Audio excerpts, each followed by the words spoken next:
Yang saya muliakan ahli jawatan kuasa, juga Imam Ustaz Hamidi dan seluruh pentadbir masjid Jami' Sungai Bulang-Bulang. Pertama kali saya dapat bertandang ke masjid yang penuh barakah ini, dan terima kasih sekali lagi kerana sudi untuk memberikan laluan kepada saya untuk menyampaikan perkongsian yang mudah-mudahan ianya bermanfaat.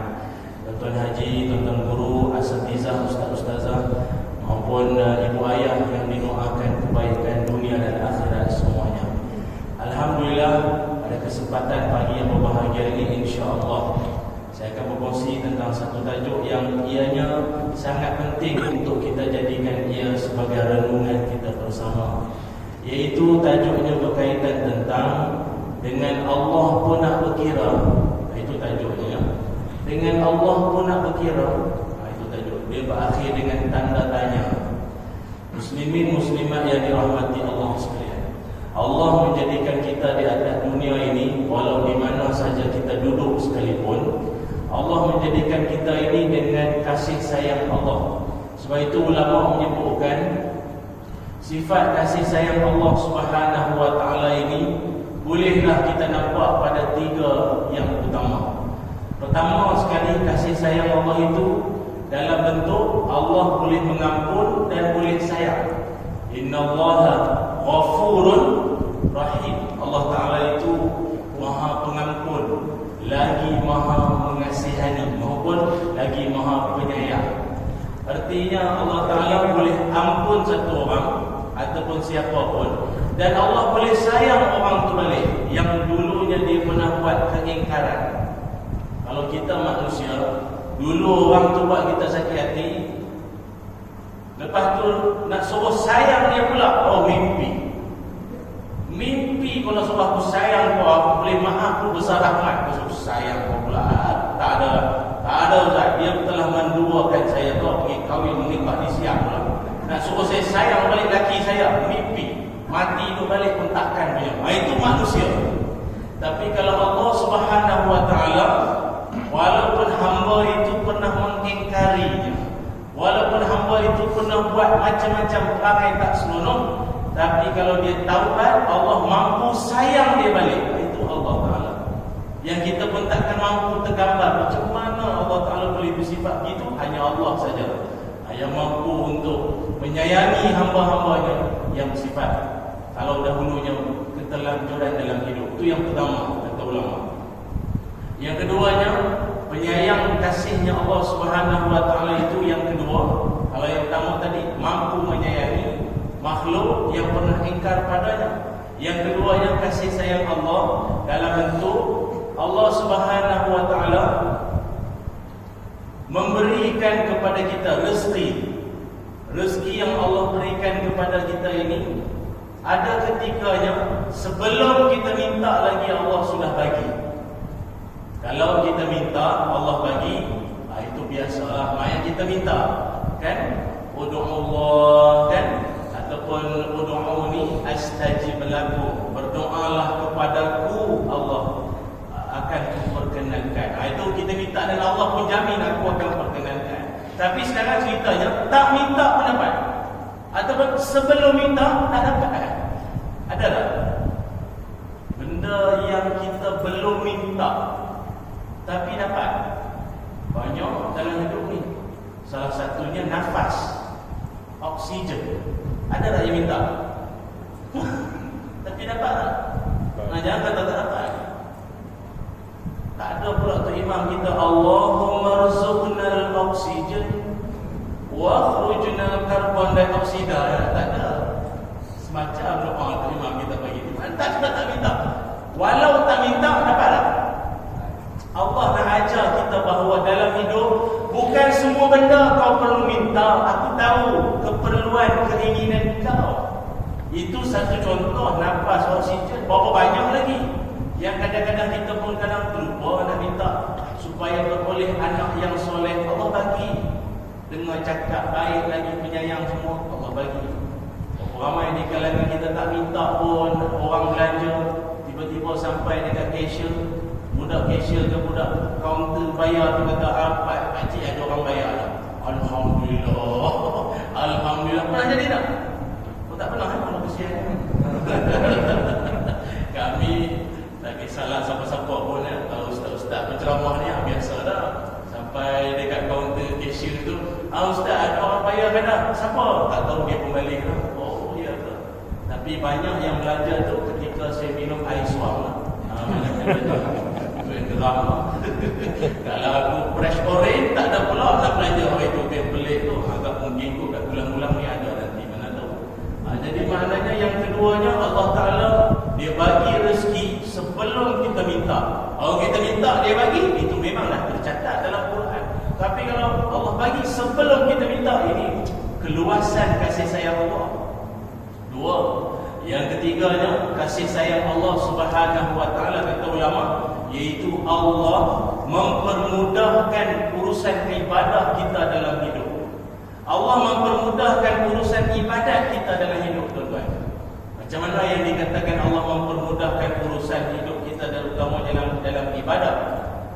Saya ambil satu contoh lah. Macam ibadah semayang, ibadah solat yang kita laksanakan pada hari ini. Ibadah semayang, solat yang kita laksanakan hari ini adalah jumlah waktu yang telah pun didiskaun oleh Allah. Kalau mungkin ada orang dia kata, Allah letih lah ustaz, lima waktu sehari semalam nak kena semayang letih lah. Habis dia buat macam mana? Dia 5 hari sekali. Orang sehari 5 kali, dia terbalik, dia 5 hari sekali semayang 5 hari. Dia sebenarnya ibadah semayang kita ini, kalau ada orang komplain lagi, bagi tahu kat dia, Allah telah diskaun sebenarnya. Kalau dalam kita masih ingat lagi peristiwa Isra wal Mi'raj, awal-awal masa ketika Nabi SAW temu dengan Allah Subhanahu Wa Taala, Allah perintahkan mula-mula sembahyang berapa waktu? Kan? 50 waktu solat. Kalau 50 waktu solat, kurang lebih hari ini setiap 21 minit satu sembahyang. Oh jenuh. Buku daftar tu penuh. Berbuku-buku tuan-tuan, jenuh tuan-tuan, catat lah. Tuan-tuan, punyalah banyak nak pergi penuri, nak pergi rewang apa pun tak sempat. Baru nak ejak sembahyang. Setiap 21 minit nak pergi makan nasi goreng melimpah udang apa tak sempat. Nak coconut shake tak sempat. Nanti sembahyang. Tapi Allah Subhanahu Wa Taala kasih sayang Allah, Nabi Muhammad SAW turun sampai bertemu dengan Nabi Musa. Nabi Musa pun tanya sebagai selaku abang senior, wahai adinda, apa cerita, apa Tuhan bagi 50 waktu sembahyang? Weh banyak tu, umat aku Bani Israel badan besar-besar, piramid semua dia buat. Tu pun pembalas, umat kau badan kecil-kecil, minta diskaun. Dan Nabi pun minta kurang, bukan turun jadi 5, naik turun berapa? 45. Banyak lagi tu. Akhirnya Nabi Muhammad SAW naik turun berapa kali? 9 kali menghadap bos. 9 kali naik turun tanpa jemu, kerana mengenangkan umatnya ini. Kok ada yang pemalas kan? Naik turun 9 kali, tinggal 5. Itu pun Nabi Musa cakap minta lagi kurang. Dah tinggal 5. Nabi Musa cadang, naik minta kurang lagi. Agak kalau ikut Nabi Musa setahun sekali pun minta kurang lagi. Nabi kata, aku segan lah. Banyak kali naik turun, cukuplah tu 5 tu pun. Walaupun 5, kata Allah, bersamaan pahalanya seperti 50 waktu. Kasih sayang Allah. Lagi apa lagi nak habis ni? Daripada 50 jadi 5, tapi pahala macam 50. Kasih sayang Allah. Itu pun Allah meringankan lagi. Kalau tak mampu laksanakan semayang macam orang biasa, ada tata cara yang dibolehkan. Oh Ustaz, saya ni kata saya tak boleh berdiri lama. Dia kaki jadi orang dah umur jalan, umur dah maghrib ni. Jadi saya tak boleh berdiri lama. Boleh semayang dulu. Tapi saya duduk pun tak boleh. Saya dulu slip disc, pinggang belakang ada masalah. Boleh baring. Boleh berbaring boleh. Baring pun tak boleh lama juga pasal dia bahu dia dah tangkap belakang, ada obat di belakang. Mengiring boleh. Mengiring pun tak boleh.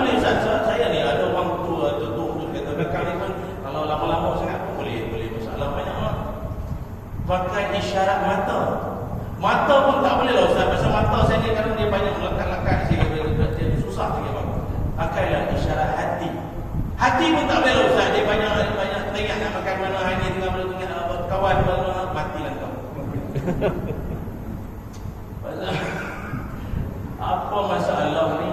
Agama telah mempermudahkan sampai ke tahap itu. Maknanya Allah ini dia penyayang sungguh. Sebab itu kalau kembali balik pada tajuk kita, dengan Allah pun nak kira ke? Allah dah mempermudahkan dah segala kehidupan kita. Jadi amat malam bagi orang yang berkira-kira dengan Allah. Apa contoh orang berkira-kira dengan Allah, tuan-tuan? Orang yang berkira-kira dengan Allah ni dia ada banyak tanda. Antara tanda-tandanya ialah hanya buat ibadah sekadar, kalau bahasa orang tua kata melepaskan batu di tanda, maknanya sekadar saja. Sekadar buat je lah, sekadar buat saja. Macam kawan kita lah, SOP-nya kena tulis nama, nombor telefon. Tuan-tuan tengoklah yang tulis nombor telefon tu, tak ada berapa nombor. Detailnya macam cacing, janji tulis. Suruh dia baca balik, dia pun tak tahu nombor apa dia tulis. Ada manusia ni kadang dia buat tu tak bersungguh sangat. Kadang dia siap bagi alasan lagi. Haji, habis pada semayang fardu buatlah sikit semayang sunat. Bukan lepas subuh lepas asar lah, waktu-waktu lain lah. Kita cukup dah. Anak punya pahala banyak lah, takut Tuhan tak bayar nanti. La ilaha illallah. Dia cakap Tuhan tu campak saudara dia. Kita bayang Syekh, anak pergi umrah hari tu. Bayanglah, kita punya apa tu ustaz, apa tu mutawif tu bagi tahu, semayang di Masjid Nabawi, satu semayang 1000 pahala. Seminggu duduk di Madinah, kurang lebih 8 hari, kali 5 waktu, kali seminggu, 1,080 pahala. Daripada semayang kat Masjid Jamik Sungai Gulang-Gulang ni, tak dapat banyak tu. Jadi anak Syekh baru seminggu jutawan. Itu tak kira pasport hilang, duduk lama lagi sana, kapal terbang delay ke apa lagi. Dia anak ni baru seminggu duduk, anak sudah jutawan Syekh. Jadi kalau setakat anak buat mengamuk sikit pangai, bertakkan Tuhan mau kira. Oh, dia kira macam tu. Cuma dia macam tu. Tak boleh. Tuan-tuan, ada saya cakap ni pasal ada pokok jadi masuk air je ni. Dia jenis macam mana nak kata? Dia jenis kalau dalam hidup ni, kalau tuan-tuan bergaul dengan lagi ramai orang, tuan-tuan akan jumpa.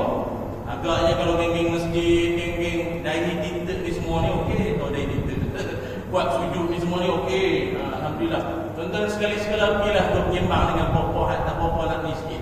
Tuan-tuan akan jumpa sebulan-bulan macam tu. Akan jumpa.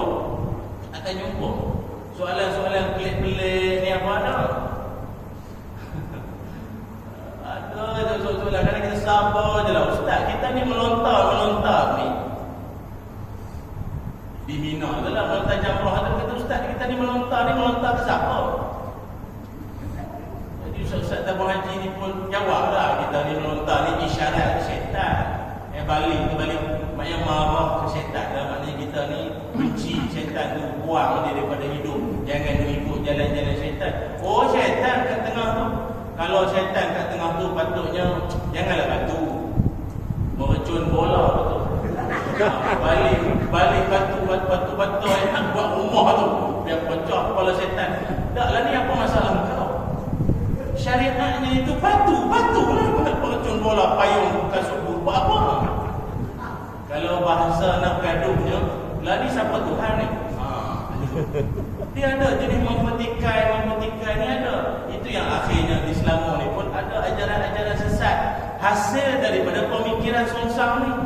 Baju kita di pihak masjid ni macam mana, dan masjid-masjid lain pun sama lah. Kita nak imarahkan majlis ilmu bagi pencerahan pada masyarakat. Sebelum dia mengarut punya soalan-soalan, ada. Dia jenis ada golongan pemburu pahala, ada. Tidak ada masalah nak buru pahala. Hatta kita yang datang ni pun kita nakkan pahala. Tapi kalau sampai mempertikai pahala, berarti Ustaz, maknanya kalau saya semayang tadi saya dapat banyak ni, lepas tu kalau saya buat tu saya dapat banyak ni. Dia jadi orang panggil apa, dia buat kira-kira macam tu. Saya bimbang, takut nanti dia berlebih kurang dengan dosa, pasal membayangkan pahala yang banyak. Tuan-tuan, saya nak sebut gini lah. Kita nanti masuk syurga dengan pahala atau dengan redha Allah? Redha. Kalau masuk syurga dengan tiket pahala, tuan-tuan agak-agak kita layak tak layak? Dalam dunia ni orang yang paling banyak pahala siapa? Selain Nabi lah. Ni kita ni manusia biasa ni. Selain kita tuan-tuan, siapa ni manusia paling banyak pahala siapa? Ha? Siapa dia? Tok Imam. Paling banyak siapa pahala? Tok Sidang. Siapa? Paling banyak pahala siapa? Orang-orang yang duduk di Mekah Madinah. Banyak pahalanya. Banyak pahalanya. Kalau semayang di Masjidil Haram, satu semayang pahalanya 100,000 pahala. Satu semayang saja bersamaan dengan 55 tahun pahala semayang di Malaysia. Satu semayang. Itu tak kira semayang jenazah lagi. Kan kita kan pahamkan semayang jenazah, semayang sunat lagi, semayang macam-macam semayang di sana selagi duduk di sana tu. Banyaknya pahala. Jadi maknanya yang paling awal masuk syurga siapa? Orang Mekah Madinah lah kalau ikut kan. Dan Allah Maha Penyayang. Tak semestinya walaupun pokok sana senang nak dapat pahala. Paling senang siapa? Selain pada orang Mekah Madinah. Cleaner tu. Hari pucuk Hajar Aswad. Boleh semayang bawah Mu'tazam. Relax kan. Tuan-tuan pernah kan kita masa kat Kaabah tu nak masuk tu, kita baru berebut lama nak masuk tu, peripit nak masuk. Sekali mari geng cleaner ni, ya haji, khush. Dia berambat kita suruh tu lah, dia nak mop lah. Kita pun ke tepi lah, dia cleaner punya pasal lah. Dia sandar batang mop tu, Allah Akbar. Kau halau kita orang, kau senang-senang boleh sembahyang bawah Mu'tazam, bawah apa, pancuman, doa. Ya Allah, senang. Paling senang nak pucuk Hajar Aswad, polis tu. Kan ada polis Arab tu yang dia tepuk kepala jemaah tu. Dah ada. Dia push semua orang. Dia boleh pucuk Hajar Aswad senang. Jadi kalaulah kerana pahala melayakkan seseorang itu senang masuk syurga, maka kita melompong kat mana yang tak berkemampuan nak pergi Mekah, betul tak? Allah Maha Penyayang, tak apa. Korang mungkin tak mampu nak pergi Mekah, Madinah ke apa sekalipun, duduk di Malaysia sekalipun, boleh dapat ganjaran pahala. Boleh meraih pahala. Ada caranya untuk meraih ataupun masuk ke dalam syurga Allah Subhanahu Wa Taala. Maka oleh sebab itu tuan-tuan yang dirahmati Allah sekalian, mari kita tengok apakah petunjuk menerusi Al-Quran, supaya kita tidak menjadi orang yang dengan Allah Ta'ala pun nak berkira, dengan Allah pun nak kira.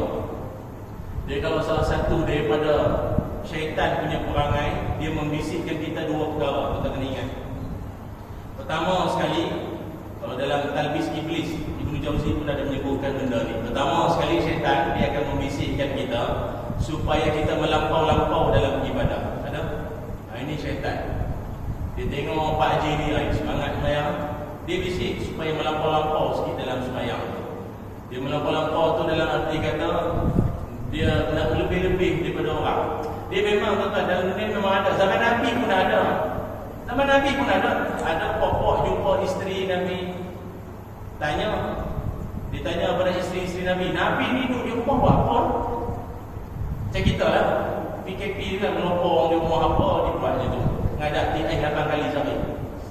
Jadi ada juga orang tanya isteri-isteri Nabi, Nabi ni buat apa di rumah siang-siang apa? Jadi isteri-isteri Nabi pun cerita lah, Nabi kalau di rumah kebiasaan macam orang lain juga.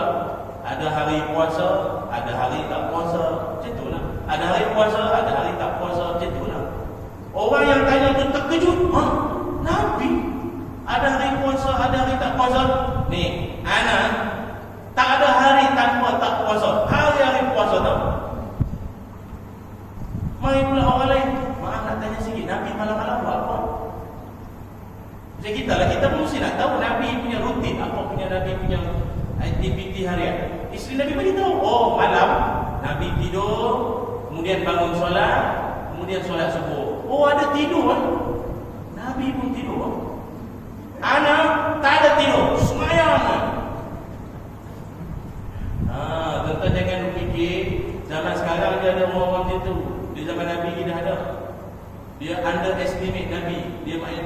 Dia rasa dia tu lebih Nabi daripada Nabi tau. Ini perangai syaitan. Dia bisikkan supaya orang lebih-lebih sikit. Kami ni pun ustaz pun penceramah pun ramai tu. duk tanya soalan-soalan macam tu, ada soalan nak tak tahu nak pandang rendah ke apa. Ustaz tinggal di mana? Saya lah. Lalu Bangi. Oh Bangi. Isteri berapa orang? Isteri. Orang rumah berapa orang? Seorang. Seorang kan? Seorang kan? Ceramah, bini seorang. Tak, nanti kita nak tanya apa masalah kau.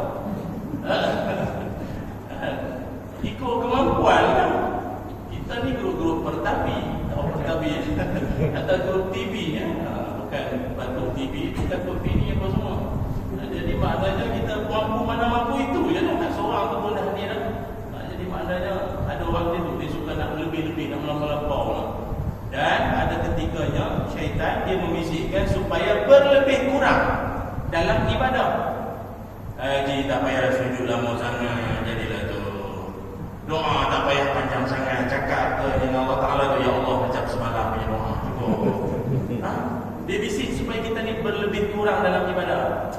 Tak payah itikaf lah, ada wuduk tu kira itikaf lah tu. Tak payah sebut-sebut nama itu itikaf, tak payah. Dia bisik supaya kita berlebih kurang dalam ibadah. Tabung datang, tak payah banyak sangat. Serupa tu tak ada apa tambah pun. Tak payah banyak sangat. Dia macam tu, dia berlebih kurang. Maka ini yang kita takut. Sebab itu panduan daripada Al-Quran, Allah Subhanahu Wa Taala mengajarkan kepada kita supaya bagaimana supaya kita ni dalam hidup jangan jadi orang yang berkira-kira dengan Allah Subhanahu Wa Taala. Antara lainnya pertama sekali supaya jangan kita ni berkira dengan Allah, iaitu jangan pernah rasa takut miskin ketika kita bersedekah, berinfak maupun berwakaf ataupun menyumbang ke jalan Allah Subhanahu Wa Taala. Dalam Quran surah Al-Baqarah ayat 268 Allah berfirman, a'udzubillahi minasyaitonir rajim. Asy-syaitanu ya'idukumul faqra wa ya'murukum bil fahsya ila akhiril ayat. Kata Allah, syaitan menakut-nakutkan kamu dengan kemiskinan jika kamu bersedekah. Kita baru nak masukkan duit dalam tabung, tak payahlah. Kau ni baru start bisnes, daftar SSM baru, sibuk nak sedekah-sedekah. Tak payah, itu PKP, kau pun tak ada kerja, tak ada niaga besar, duit tak ada, untung tak ada. Tak payah nak sedekah lah, lain kali lah kau sedekah nanti kau miskin. Dia bisikkan macam tu. Jadi kena ingat, jangan pernah rasa takut miskin kalau sekiranya kita bersedekah menyumbang. Begitu juga dalam hadis Nabi SAW mengingatkan, mana qasad sadaqatun min mal, takkan berkurang harta daripada bersedekah. Nabi jamin, memang kita ada RM10, sedekahlah RM5. Memang kurang RM5, tapi di sisi agama ataupun di sisi Allah dia tak berkurang, malah dia bertambah. Sebab itu saya menyerulah diri saya dan tuan-tuan semua, kita ni di mana-mana sekalipun, masjid mana-mana sekalipun, sejak daripada pandemik COVID-19 ini, di seluruh dunia ada 120 buah negara yang menutup hampir keseluruhan sekolah dan masjid dan tempat-tempat ibadah yang lain. Artinya dana sumbangan itu bukan setakat berkurang, ada setengah masjid zero terus. Kalau dulu ada papan apa tu kita panggil kenyataan kewangan kutipan minggu ini Jumaat, berapa ribu ke berapa ratus. Sejak PKP tuan-tuan, orang ibu-ibu pun tak ada apa lah. Nak suruh pakai menyumbang, pakai QR code apa tak tahu, tak reti. Facebook pun tak ada, kod-kod pun tak tahu apa. Cucu yang buat pun tak tahu, tak apa dia buat, tak tahu. Jadi maknanya memang kebanyakan masjid ke maupun surau bukan setakat dalam keadaan orang kata barang hidung dah duit tu, hidung pun tak ada. Bukan sesak dah, senang lah tuan-tuan. Jadi kita menyerulah supaya masing-masing kita bertenggang rasa untuk saling membantu sesama kita. Apa jualah bentuk bantuan. Macam kita ni nak melaksanakan SOP ni yang disuruh kerajaan ni, bukan benda yang mudah tuan-tuan. Ni semua kos ni, pelekat-pelekat yang kuning, yang merah ni, semua yang pacak tembak suhu tu, ni semua kos. Dia bukan pakai doa, dia pakai duit. Itu kena ingat, barang perlu diingat, dia pakai duit. Dan kita pun sama-sama menumpang susah yang sama. Maka kalau kita sendiri tak dapat nak bantu calon tuan-tuan, ni semua duit ni. Kalau masjid lagi besar, kos lagi tinggi. Kawan saya dipaham cerita, kos untuk nak ni apa ni, selotip, apa plaster apa nama ni, yang lekat-lekat ini, ada setengah tu dia apa tu, dia print pangkah-pangkah tu, jarak-jarak apa semua, ingatan, itu print itu sini semua. Tambah tolak plus minus semua kat 5,000 kos. Dengan Jumaatnya dah separuh dah jarak-jarak ni. Dah kurang sumbangan. Dan yang datang pun bukan semuanya menyumbang. Semua jalan melenggang, pekat apa tak bawa lah. Itu kan. Kunci motor muncul bawa. Pasal tak ada motor tak datang lah. Itu kan. Takkan nak pergi kunci motor pula balik jalan kaki. Jadi tak ada nak sumbangan. Siap. Jadi kita dengar masalah tuan-tuan. Masing-masing menyumbang. Ada masjid saya tengok, kawan saya cerita, ada jemaah tu dia datang, dia bagi 2 kotak. Dia bagi 2 kotak ni pelitup mukanya, pelitup dia bagi. Ni untuk apa ni? Ni untuk jemaah lah, kok ada yang datang. Kadang jemaah kita ni pun datang macam tu pun, no datang. Baki punya dia datang-datang. Kadang ada setengah yang pengawal tu dia backing sikit, garang sikit. Mas. Mas dalam kereta. Pergi cari, tengok tak ada. Balik macam tu lah sebab tak ada mas, tak datang mayang lah. Jadi apalah kiranya, siapa-siapa boleh sponsor 2 kotak ke pelitup muka, siapa yang semayang doa, orang yang sponsor dapat pahala. Yang tembak subuh tu pun berapa banyak ada masjid hilang lah subuh tu pun. Dengan subuh-subuh ni dia curi lah. Punya teruk semua lah, la ilaha illallah. Dah ada yang curi pun ada. Ada yang ada tu pun agaknya sebab dia pun pening juga kena tembak subuh tu. Bila dah ramai sangat dia pun pening. Macam kita masjid kita ni kapasiti saya ingat tidaklah terlalu ramai sangat. Macam ada masjid satu kawan saya cerita, dia punya Jumaat boleh sampai jemaah dia 2,000 orang. Tuan-tuan boleh bayang kalau jemaah kalau 2,000 orang, berapa ramai nak kena jaga untuk tembak tu. Kan? Dia kan hari Jumaat, Nabi cerita, Nabi khabarkan kepada kita bahawa yang menunggu di pintu-pintu masjid tu malaikat. Tunggu catat nama. Maknanya Nabi nak cerita lama dah malaikat punya SOP tu. Yang datang sembahyang Jumaat, malaikat tunggu di pintu-pintu sampai khatib dari atas mimbar tu catat cuma suruh tu tak ada. Yang tembak kan, masjid tu sampai 2,000 jemaah, seorang-seorang tembak, seorang-seorang. Punya ramai sangat sampai seorang tu datang. Orang lain kan biasa 36.7, 36.4 standard lah. 40 disuruhnya balik. Ni sampai 16. Terkejut kawan tu, dia kata ingat aku cincak 16. Maknanya dia pun memang dah datang tu. Dia pun dah pening yang ramai sangat. Hari-hari dia benda tu di klinik dia farmasi. Sekali-sekala bukan hari-hari orang demam. Sekampung ni mana ada serentak demam semua. Ni hari-hari nak kena cek. Nak kedai hari itu semua. Jadi kalau siapa-siapa boleh menyumbang, sponsor, ikut kemampuan lah apa yang tuan-tuan boleh bagi untuk bayar ni apa nama elektrik, pejabat elektrik masjid, bagilah sumbangan. Ni kipas besar atas kepala ni, HBLS ni mahal tuan-tuan ni. Berapa puluh ribu ni. Kita ada setengah tempat tu 25,000, ada 30 pun, lebih kurang 25,000 kan. Ni mahal ni tuan-tuan. Kita dah sedap duduk lena pejamata tuan-tuan, menumpang sejuknya dia. Bagilah sumbangan mana-mana yang mampu. Orang yang mewakafkan ni, kipas-kipas ni semua, besar pahala. Masuk dalam kubur meninggal dunia, sejuk kubur. Sampai banyak sebelah tanya, abang kubur sejuk sangat pasal apa? Saya ni dulu di dunia, saya wakafkan kipas. Lepas tu pula dia orang pula lupa tutup. Sejuk sampai hari ni.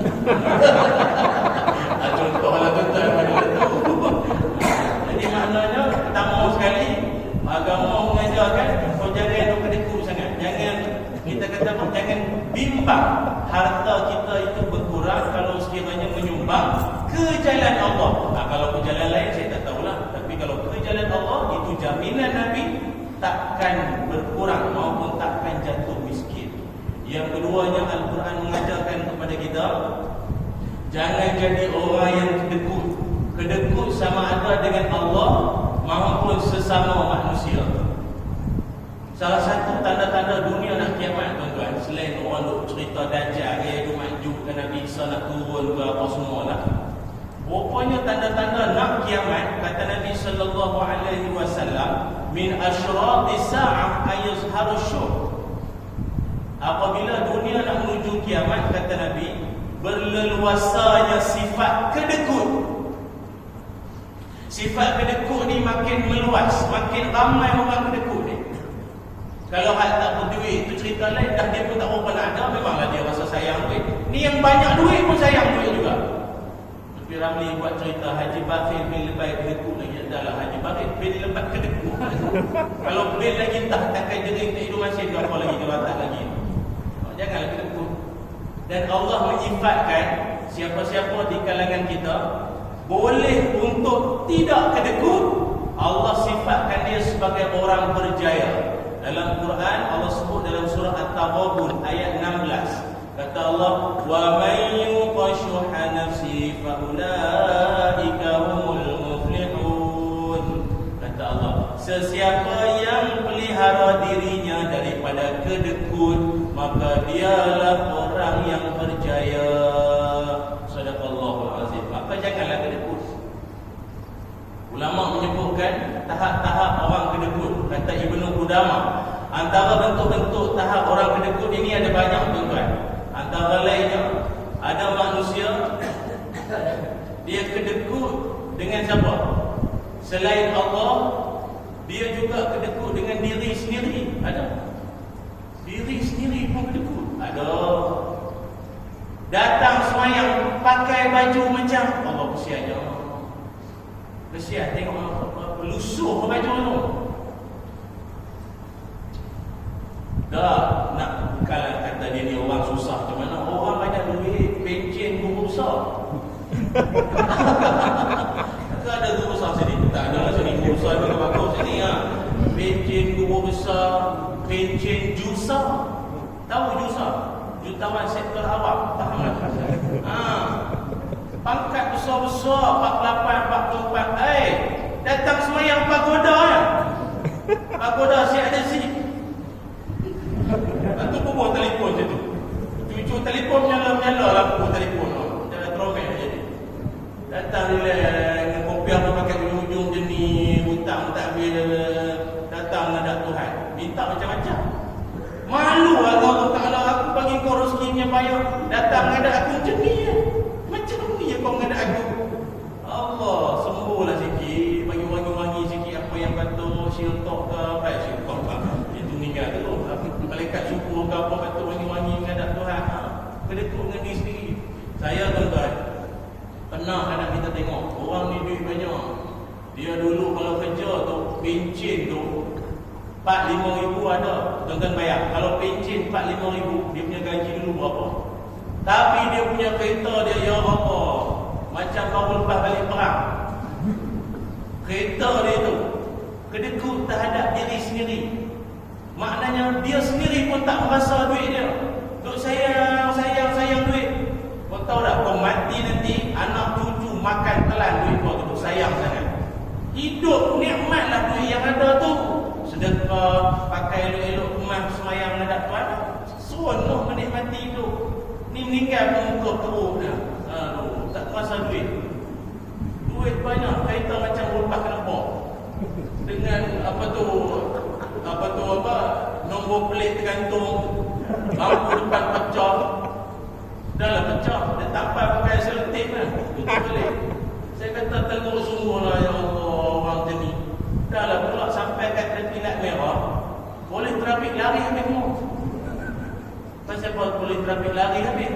Pasal kereta dia sampai terpilat merah, bukan setakat berhenti, mati. Jadi kalau yang kena tolak kereta tu siapa? Trafik lah. Baik dia lari dulu. Buat alam tuan-tuan dia buat lari tak ke mana. Malah nak tolak kereta ni kawan dia. Duit banyak tapi kedekut. Kereta tak pernah sebit. Hitam dia punya exhaust. Apa ni? Kedekut terhadap diri sendiri ada.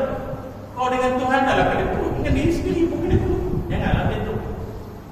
Yang keduanya, kata ulama Ibnu Qudamah kata lagi, ada manusia dia kedekut terhadap kaum kerabat maupun tetamu. Ini ramai. Ini ramai. Kita ni tuan-tuan dalam hidup, kita kena jadi orang yang kalau boleh senantiasa berlapang dada untuk menerima tetamu ke rumah kita. Kalau ditanyakan rumah siapa yang paling berkat, Rumah siapa yang paling berkat tuan-tuan selain rumah Allah lah? Rumah yang paling berkat rumah apa? Rumah yang sering dikunjungi orang. Tuan-tuan, kalau rumah dah lama orang tak datang, kena ada bimbang sikit. Rumah kita dah lama orang tak datang, malah kita pun rasa tak suka orang datang, itu something wrong. Rumah yang berkat, rumah yang selalu welcome orang datang. Silakan, silakan. Tapi orang kita ni saya tak tahu. Ada zaman-zaman sekarang ni tak tahu lah, dia ketuk biar. Punya tak nak ajak ke rumah. Kadang kita lipat saudara, taman, pergi ke Kuala Lumpur, telefon anak buah, Assalamualaikum, aku ada di mana ni? Oh, Pak Su. Ya, Pak Su, ada di mana Pak Su? Aku ni ada kursus kat KL. Oh, ya ke? Oh, rumah kau kat KL kat mana? Sini ni, taman sini tu. Oh, Pak Su, balik bila? Aku baru sampai, kau tanya balik. Apalah salah. Okey Pak Su, nanti petang saya balik saja. Kita jumpa di rumah. Nanti saya suruh lagi buat mi goreng ke, kita makan mi udang banjir ke, mi juga apa nanti ya. Tak ada. Tambah anak-anak muda sekarang lagi tak mempelawar pak saudara datang ke rumah, lagi tak ada. Itu yang saya pelik tu. Tu pun kedekut tu kalau ikut tu. Kedekut terhadap tetamu. Tuan-tuan tahu Nabi Ibrahim alaihi salam, Allah puji Nabi Ibrahim sebab antara bentuk layanan tetamu paling bagus, Allah kata kau tengok Nabi Ibrahim. Selain peristiwa korban sembelih anak tu lah, Nabi Ibrahim tetamu yang datang tu malaikat, dah datang tu tengah malam. Tengah malam, apa yang Nabi Ibrahim hidangkan? Anak lembu panggang, stick. Bukan biskut mayat, cicak, kopi. Hitam lagi kamu. Apa? Kulit pisang apa? Tak ada tau. Tak main itu semua. Makan stik tau. Makan daging panggang. Tengah malam pun nak panggang celah mana. Tak ada. Nabi Ibrahim tengah malam pun tengah malam. Kau tetamu, kau bawa berkat. Aku hidangkan kau yang best-bestnya. Nabi Ibrahim. Kita tuan-tuan paling kuat biskut lutut, cicak kopi O. Settle. Kau biskut lutut. Saya orang Kedah. Kalau kami pergi biskut lutut, biskut yang bulat tu, yang keras tu, yang kalau cecah dalam kopi O tu baru dia lembut tu. Sini pergi biskut mana? Pinang. Biskut katak. Betul nama biskut keras. Oh keras. Tapi bluetooth siapa? Meraihkan tetamu itu yang sepatutnya. Maknanya jangan kedekut. Sama ada kita dengan tetamu ke, kita dengan sesiapa sekalipun. Cubalah buat setakat ini adalah kuliah saya tuan-tuan. Mudah-mudahan banyak manfaat, banyak kebaikan yang dapat kita perolehi. Dan mudah-mudahan kalau ada rezeki dan kesempatan, kita bersualah lagi pada lain waktu insya-Allah. Malam ini saya akan bersama dengan ahli Korea Masjid Sungai Tengi Kanan. Malam ni kuliah maghrib Sungai Tengi Kanan. Mana-mana yang berlapang dada. Malam siapa yang lapang? Yang lapang tak ke mana-mana jemputlah untuk datang untuk kuliah maghrib. Yang kita pun sedia maklum kuliah-kuliah kita pun dalam tempoh yang terhad, tak boleh nak panjang-panjang sangat. Tak apalah kalau tak panjang pun sikit dapat balik amal, itu yang paling penting ya insya-Allah. Sekali lagi saya rakamkan ribuan terima kasih kepada pihak masjid Masjid Jami Sungai Gulang-Gulang ini kerana memberikan laluan peluang kepada saya untuk menyampaikan kuliah pada malam ini. Semalam saya di Sungai Sirih semalam, dan mungkin ada kot ada jemaah semalam petang ini. Terima kasih banyak, dan insya-Allah ada rezeki seperti yang saya sebutkan tadi, kita jumpa pada lain waktu insya-Allah. Dan kita akhiri dengan doa, mudah-mudahan ianya akan memberkati pertemuan kita dan kita akan beroleh rahmat di sisi Allah Subhanahu wa taala insya-Allah. Bismillahirrahmanirrahim. Allahumma salli ala sayyidina Muhammad wa ala ali sayyidina Muhammad. Allahumma inna nas'aluka 'ilman nafi'an wa rizqan tayyiban wa 'amalan mutaqabbala. Allahumma iftah lana qulubana fi talabil 'ilmi warzuqna ikhlasu fihi wal 'amalu bihi wan nashru bihi hatta ya'tiyana al-yaqin. Allahumma inna na'udzubika minal barasi wal junun wal judhan wa min sayyi'il asqam. Ya Allah, ampunkanlah dosa-dosa kami, ampunkanlah dosa-dosa kedua ibu bapa kami ya Allah. Bukakanlah pintu hati-hati kami untuk kami senantiasa menuntut ilmu, memperbaiki diri dan juga untuk menyebarkan ilmu hinggalah kami meninggal dunia ya Allah. Ya Allah, kami mohon berlindung padamu ya Allah daripada segala bentuk penyakit, termasuklah penyakit kusta, penyakit sopak, penyakit gila dan juga wabak-wabak yang berbahaya ya Allah. Ya Allah, kurniakanlah kepada seluruh ahli Korea penduduk kampung ini ya Allah, anak cucu keturunan mereka menjadi alim ulama, menjadi orang-orang saleh, menjadi orang-orang yang sentiasa mengimarahkan masjid dan senantiasa hidup dalam keimanan ya Allah. Ya Zal Jalal wal Ikram. Wa sallallahu ala sayyidina Muhammad walhamdulillahi rabbil alamin. Alhamdulillah. Terima kasih banyak. Semoga ada rezeki kita bersua lagi. Aku qauli hadza wa